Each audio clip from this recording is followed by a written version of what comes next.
नमस्कार। आपको कई बार हमारे मित्र कहते हैं कि सर कुछ छोटा सा टॉपिक बता दिया करो जिसको कम समय में समझा जा सके। समायोजन को लेकर कई बार आप लोगों ने मुझसे कहा है, तो आइए देख लेते हैं कि हम समायोजन को कैसे कम समय में समझ सकते हैं। मैं कोशिश करूंगा कि 3 से 4 मिनट में आपको सारा कुछ समझा दूं। यदि कोई कहे कि समायोजन किसे कहते हैं, मित्रों मैं इतना ही कहूंगा, कहते हैं साहब केवल और केवल इतना ध्यान रखना भाई, जब कोई व्यक्ति अपने आप को वातावरण, ये कहा आपने, वातावरण को आप चाहो तो समय कह देना, समय के अलावा आवश्यकता कह देना, और आवश्यकता के साथ साथ आप केवल इतना सा कह देना, परिस्थिति कह देना। ये आपके दो जवाब हो गए हैं। क्या कहा? वातावरण, समय, आवश्यकता, परिस्थिति के अनुसार। ये मित्रों हमने एक नाम आपको दिया है के अनुसार। जी हाँ, स्थापित करना, ये हमेशा आपको ध्यान रखना है। तो यदि कोई आपसे पूछता है, कितनी छोटी सी बात है कि साहब यदि कोई पूछेगा कि समायोजन किसे कहते हैं, जब कोई व्यक्ति अपने आप को वातावरण, समय, आवश्यकता, परिस्थिति के अनुसार ढाल लेता है, यही आपका समायोजन है। और यदि मित्रों पूछेगा कोई आपसे समायोजन की जो विधियां हैं, ये विधियां कौन कौन सी होती है, तो आज मेरे जितने भी तमाम जो मित्र जुड़े हैं, बैठे हैं, इतना ध्यान रख लेना, एक प्रश्न का मामला है ये, और 2 या 5 मिनट की जो क्लास रहेगी, ये आपको दिला सकती है भाई नंबर। कैसे और कौन कौन से रहेंगे, आइए देख लेते हैं। तो यहाँ पर कुछ नाम है जो अपने को ध्यान में रखने हैं। कोई ज़्यादा नाम नहीं है, छोटे छोटे नाम रहने वाले हैं। आइए देखते हैं कौन सा रहेगा। तो भाई देखिए, जब भी हम समायोजन के बारे में बात करेंगे तो समायोजन की कुछ विधियां होती है। जी हाँ, कुछ विधियां हैं हमारी जिनको हमने प्रत्यक्ष विधि कहा है। याद रखिएगा, प्रत्यक्ष विधियां होती है समायोजन के लिए, और दूसरा रहेगा आपका अप्रत्यक्ष विधि रहेगी, ये आपको ध्यान रखना है। और अप्रत्यक्ष के अलावा कुछ रहेगी आपकी अन्य विधियां। तो ये जो कुछ मामला है भाई, कैसे इसको समझेंगे, आइए देख लेते हैं जरा। तो भाई देखो, जब भी प्रत्यक्ष विधि पूछेगा, 4 नाम याद रखना। सबसे पहला जो नाम रहेगा मित्रों, रहेगा बाधा निवारण करना। ये पहला उपाय है, समस्या आ जाती है जिंदगी में, दूर करना चाहिए। बाधा निवारण के अलावा दूसरा रहेगा आपका मार्ग परिवर्तन करना। ये आपका रहेगा मार्ग परिवर्तन करना। फिर भी बात ना बने मित्रों तो फिर लक्ष्य परिवर्तन कर लीजिएगा।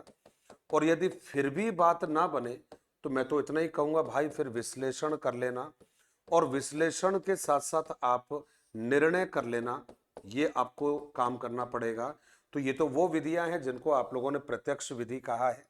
अप्रत्यक्ष में आपको क्या क्या ध्यान रखना है भाई, देखो यहाँ पर आपको दमन करना पड़ेगा, इच्छाओं को, बातों को भूलना पड़ेगा, समन करना पड़ेगा।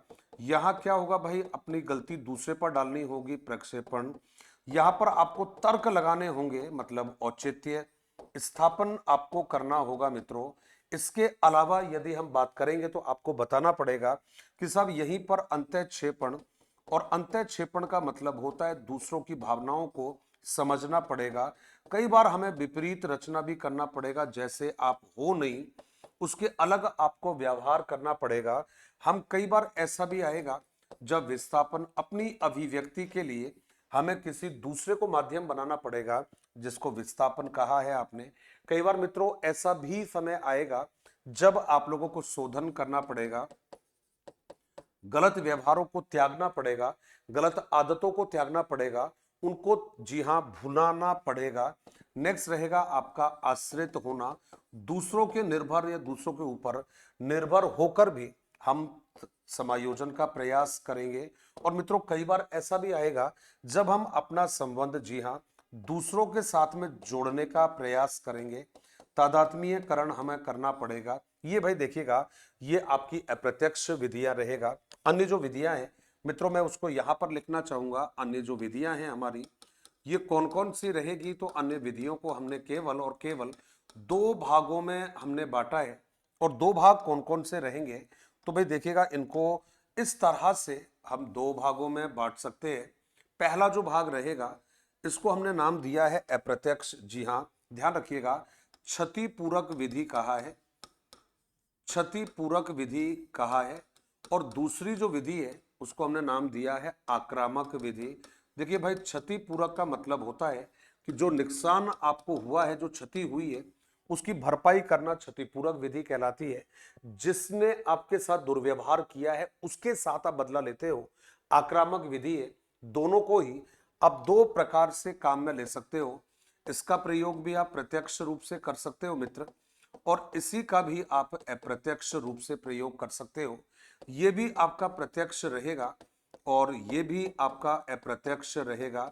अब इसमें से एक लास्ट बात ध्यान रखना है कि दो तरह के व्यक्ति होता है। समायोजन वो होता है जो आवश्यकता, समय, परिस्थिति और वातावरण के अनुसार व्यवहार कर लेगा। एक और व्यक्ति है जिसको आपने कुसमायोजन कहा है मित्र, और कुसमायोजन जो व्यक्ति है उसके कुछ लक्षण आपको देखने को मिलेंगे। जैसे कि कुसमायोजन के जो लक्षण देखोगे तो मित्रों, सबसे पहले हमने कहा है यहां पर कि ऐसा जो व्यक्ति है ये दुश्चिंताओं में घिरा रहता है, पुरानी बातें इसको याद आती रहती है। कहता है बहुत कोशिश करता है फिर भी सफल नहीं हो पाता है तो कुंठा का शिकार हो जाएगा। कहते साहब जब उसके जीवन में कुछ ऐसी परिस्थितियां आ जाती है जब वो कुछ पाना चाहता है लेकिन डर उसके मन में आ जाता है तो दबाव का शिकार हो जाता है। यहीं पर मित्रों आपने कहा कि जब वो आशाजनक व्यवहार नहीं कर पाता है तो वो किसका शिकार हो जाता है? तनाव का शिकार हो जाता है। तो दुश्चिंता हो गया है, भग्नाशा, कुंठा हो गया है, दबाव हो गया है मेरे मित्रों, तनाव हो गया है। ये वो बीमारियां हैं जो आपको उस व्यक्ति में देखने को मिलेगी जो समायोजन अपनी लाइफ में नहीं कर पाएगा। अब समायोजन करने के लिए आपको कुछ उपाय अपनाने होते हैं, और जो उपाय होते हैं मित्रों उन्हीं को कहा है आपने मनोरचनाएं कहा है। आपने क्या कहा है भाई? इनको मनोरचनाएं कहा है और इन्हीं को कहा है रक्षा युक्तियां आपने कहा है। तो अपने आप को खतरों से बचाने के लिए हम किसका प्रयोग करते हैं? मनोरचनाओं का प्रयोग करते हैं। इसके लिए हम रचना, जी हाँ, युक्तियों का प्रयोग करते हैं मित्रों। ये आपके आंसर रहेंगे। इसमें बस ये विधियां हैं आपकी, और यहां पर यदि बात करोगे तो ये तो इंपॉर्टेंट है ही है, इसमें कोई डाउट नहीं है। यदि यहां पर आप बात करते हैं ये इंपॉर्टेंट है आपके लिए, और इसमें यदि बात करोगे प्रक्षेपण भाई बहुत ज्यादा इंपॉर्टेंट है। ये बार बार आपकी परीक्षा में आती है, ये वाली कई बार आपकी परीक्षा में आती है, ये वाली आपकी एग्जाम में आती है। इधर बात करें ये वाली आपकी एग्जाम में आती है, ये वाली आपकी परीक्षा में आती है। तो ये बहुत ज्यादा इंपॉर्टेंट है, याद रखिएगा, बार बार पूछे जाने वाले नाम रहेंगे। इसी के साथ में ये समायोजन के ऊपर बहुत छोटी सी लेकिन काम की जो क्लास है वो कंप्लीट होती है। वक्त आ गया है आपसे इजाजत लेने का। धन्यवाद। जय हिंद, जय भारत।